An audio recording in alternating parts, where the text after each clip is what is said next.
오늘은 정말 흥미로운 인물에 대해 이야기해 볼까 합니다. 일본 역사에서 가장 중요하면서도 또 가장 미스테리한 천황 중 한 명인데요. 바로 게이타이 천황입니다. 지금부터 그의 이야기 속으로 한번 들어가 보시죠. 때는 서기 506년입니다.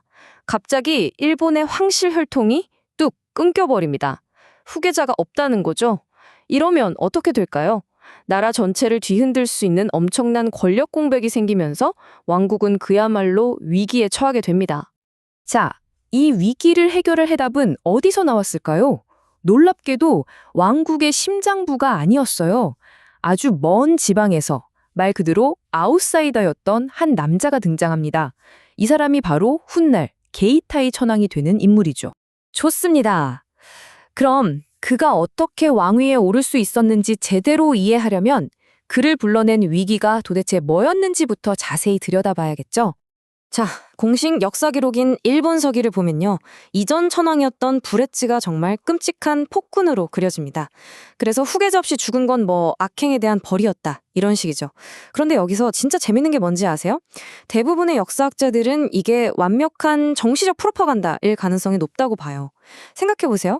새로운 지배자가 권력을 잡으려면 정당성이 필요하잖아요. 가장 쉬운 방법이 뭘까요?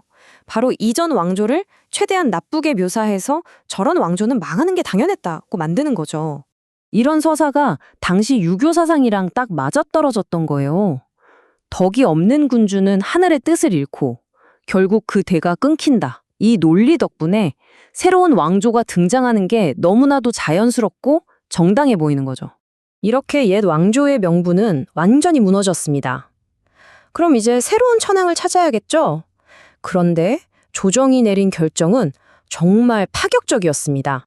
그들이 선택한 인물은요, 왕의 아들이나 형제는커녕 무려 5대 조상으로 거슬러 올라가야 겨우 황실과 연결되는 정말 먼 친척이었어요. 5대 손이라니 왕위 계승권과는 사실상 거리가 멀어도 너무 멀었죠. 심지어 공식 기록을 보면 더 재밌는 얘기가 있어요. 원래는 다른 후보가 먼저 왕위를 제안받았다는 거예요. 그런데 그 사람이 너무 무서워서 산으로 도망가 버렸다고 나옵니다. 어때요? 되게 교묘하죠? 이렇게 되면 게이타이가 이 자리를 맡을 유일한 용감하고 자격 있는 인물처럼 보이잖아요. 자, 그럼 이렇게 혈통이 약한 아웃사이더가 어떻게 자신의 정통성을 확보했을까요?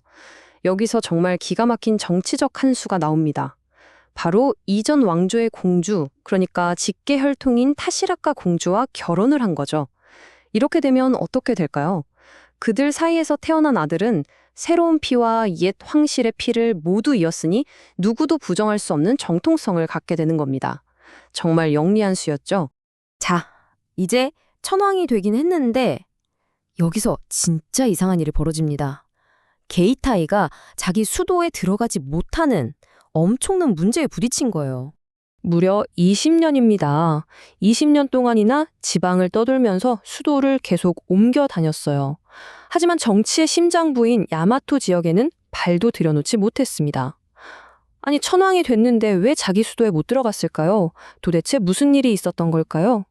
이 연표를 보시면 그의 행보가 한눈에 들어옵니다. 507년에 즉위해서 쿠즈와에 있다가 511년엔 츠트키, 518년엔 오토쿠니, 이렇게 조금씩 아주 조금씩 야마토를 향해 다가갑니다. 그러다 마침내 526년에야 수도에 입성하죠. 이 느리고 신중한 움직임 자체가 뭘 의미하겠어요? 그렇죠. 그의 앞을 가로막는 아주 강력한 반대 세력이 버티고 있었다는 뜻입니다. 그 반대 세력이 바로 야마토의 전통적인 호족, 가츠라기 씨 같은 기득권 세력이었을 겁니다. 어디서 굴러온 돌이냐, 이거죠. 하지만 게이타이는 그냥 기다린 게 아니었어요. 그는 오토모 씨, 모노노베 씨 같은 강력한 군사 가문들을 자기 편으로 끌어들이면서 힘을 키웠습니다. 이 20년은 말하자면 거대한 정치적 체스 게임이었던 셈이죠. 그리고 마침내 새롭게 떠오르던 소가 씨가 게이타이 편에 서면서 판세가 완전히 기울었고 드디어 그의 길이 열린 겁니다. 자, 이제 드디어 권력을 잡은 게이타이. 그가 이제 뭘 했을까요? 아주 논란이 될 만한 결정을 내립니다. 바로 나라의 땅을 다른 나라에 넘겨준 건데요. 하지만 여기엔 사실 더 큰 그림이 숨어 있었습니다. 그는 한반도 남부에 있던 미만하의 사계현을 동맹국이었던 백제에 넘겨줍니다. 아니, 이제 막 권력을 잡은 왕이 귀중한 영토를 그냥 떼어준다? 이건 누가 봐도 굉장히 굴욕적이고 약해 보이는 행동이었죠. 당연히 조정은 발칵 뒤집혔습니다. 많은 신하들이 어떻게 조상들이 물려준 땅을 그렇게 쉽게 내줄 수 있느냐 하면서 격렬하게 반대했어요. 이거 명백한 배신 행위라고 생각했던 거죠. 하지만 게이타이는 땅을 공짜로 준 게 아니었어요. 그는 땅과 지식을 맞바꾼 겁니다. 바로 백제에서 온 오경 박사들을 데려오는 조건이었죠. 이 사람들은 그냥 학자들이 아니에요. 당시 최첨단 지식이었던 유교 경전에 통달해서 법률, 행정, 기술 같은 국가 시스템 전체를 설계할 수 있는 최고의 전문가 집단이었습니다. 이게 바로 게이타이의 진짜 큰 그림이었던 겁니다.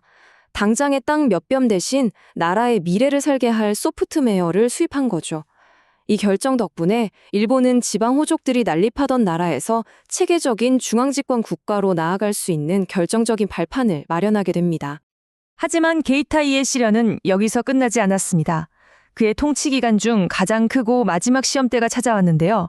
바로 일본 내부에서 일어난 거대한 반란이었습니다. 이 반란이 바로 국가의 운명을 결정하게 되죠. 규슈 지방에 이왈이라는 호족이 있었는데요. 이 사람의 권세가 어느 정도였냐면 그가 만든 무덤의 크기가 당시 천황의 무덤과 거의 맞먹을 정도였어요. 이건 그냥 나 힘 좀 세! 이 정도가 아니죠.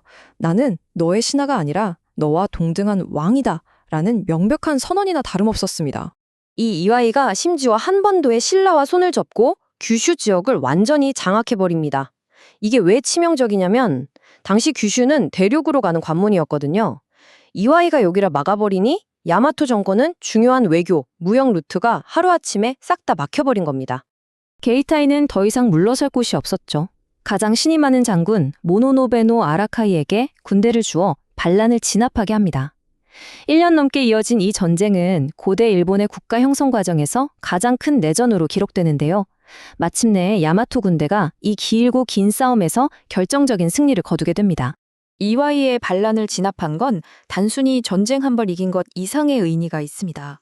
이걸 계기로 게이타이는 일본을 하나의 중앙 권력 아래에 통일했고 자신이 시작한 새로운 왕조를 모두가 인정하게 만들었죠. 그리고 그가 들여온 대륙의 통치 시스템은 국가의 기틀이 되었습니다. 자, 이게 왜 중요하냐면요. 바로 이 게이타이 천황이 현재까지 이어지는 일본 황실, 그러니까 세계에서 가장 오래된 왕조에 역사적으로 검증 가능한 실질적인 시조로 여겨지기 때문입니다. 그는 단순히 위기를 수습한 게 아니라 1500년 넘게 이어질 한 왕조의 문을 연 인물인 셈이죠. 그래서 결국 우리는 이런 질문을 던지게 됩니다. 게이타이 천황은 과연 누구였을까요? 공식 역사 기록처럼 분열된 나라를 구하기 위해 등장한 정당한 계승자였을까요? 아니면 권력의 공백이라는 절호의 기회를 놓치지 않고 왕위를 차지한 뒤 역사를 자신에게 유리하게 다시 쓴 영리한 찬탈자였을까요? 여러분은 어떻게 생각하시나요?